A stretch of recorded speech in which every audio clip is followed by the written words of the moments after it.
This video will show you what the 14th Amendment was and a few information about it and what it is today. And from my words and a few professionals. The 14th Amendment ostensibly was written to provide the former slaves with the same constitutional rights of freeborn American citizens, but only if they agreed first to become subject to the jurisdiction of the corporate United States. Making oneself paramountly, that is, first subject to the jurisdiction of the laws of the United States, however, limits access to parts of the Bill of Rights, as we'll explain in a moment. But first remember, anyone who voluntarily subjects himself to the laws or jurisdiction of another is, in every way, obligated to abide by the terms of any contracts or laws established by whomever establishes the rules of the contract. In simple terms, this meant that the former slaves became subjects first to the United States, and secondly to the state in which they lived. So the whole 14th Amendment means that anyone who becomes a citizen, including blacks, immigrants, anyone, is basically free, and no one is to deny that right, including the government.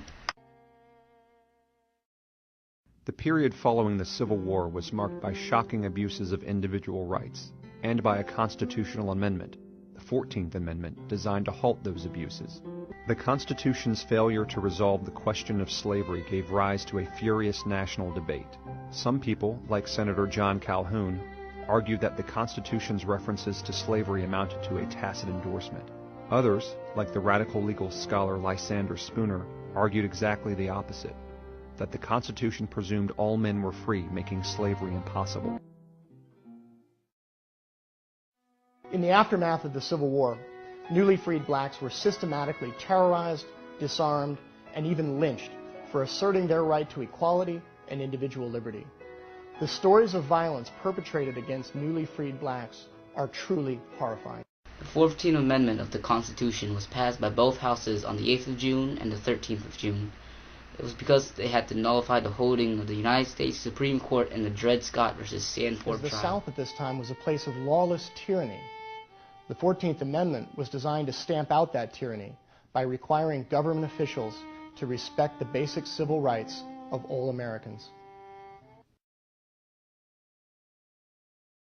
In 1872, the Supreme Court had its first opportunity to interpret the Privileges or Immunities Clause in a case called Slaughterhouse. Handed down in 1873, the Slaughterhouse cases essentially read the Privileges or Immunities Clause out of the 14th Amendment. When the 14th Amendment passed, there was a lot of new free citizens, especially blacks, because they were slaves. Now, they were faced with years of discrimination, and that's not what the 14th Amendment was designed for. Taking their cue from the Supreme Court's refusal to enforce the 14th Amendment consistent with its text, purpose, and history, the states responded by expanding the existing black codes into the formal caste system of Jim Crow. Blacks and whites alike were subject to a host of regulations designed to prevent newly freed blacks, or freedmen as they were called, from becoming economically self-sufficient members of society. This unrelenting assault on liberty finally forced the Supreme Court to reconsider its understanding of the 14th Amendment. And what does the 14th Amendment protect? The 14th Amendment protects three distinct interests: due process, equal protection, and the privileges or immunities, meaning rights, of United States citizens.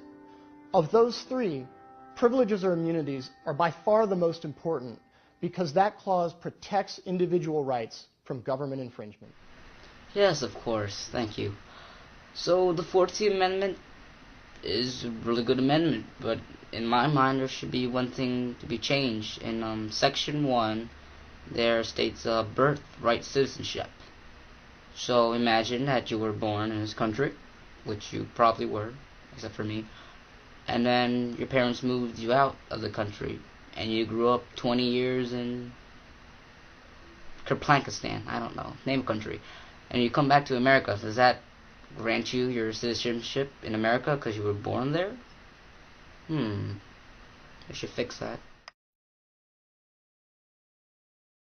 The 14th Amendment was a promise. It was a promise to the people of this country of limited government and respect for individual rights.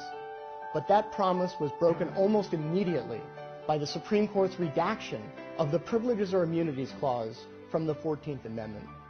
The Institute for Justice has been working for 20 years to restore the Privileges or Immunities Clause, to restore the concept of individual liberty to its proper place in the Constitution and its proper place in our society.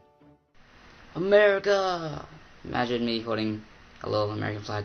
Anyways, thanks for watching. Hope you learned a bit more of the 14th Amendment. Thanks for that narrator in the beginning, and thank you to that professor who talked more than me, probably. And I hope you enjoyed this video. The more you know.